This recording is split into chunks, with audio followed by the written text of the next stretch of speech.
how do you now have a different set of glasses on, or a different view or belief system around people, around strategy, and around numbers and your financial reporting?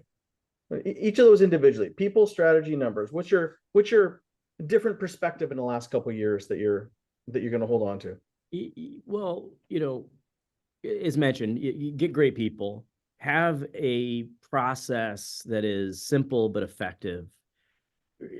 Evaluate your economic engine, the things that matter the most that drive the business. I mean, those are the simple ways of saying it. I would say, though, what that means to me is, Mm-hmm. though I'm entrepreneurial, I also maybe was a little bit more limiting in how far we can take this.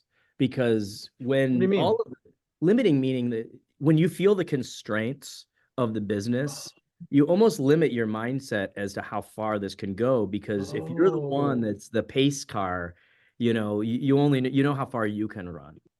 What Honestly, Mm. what's happened to me, and even in this Jim Collins meeting when we were talking about BHAG, our BHAG has really grown. The horizon, like I think that we can pull off, we can make this a 4 or 5, $6 billion company.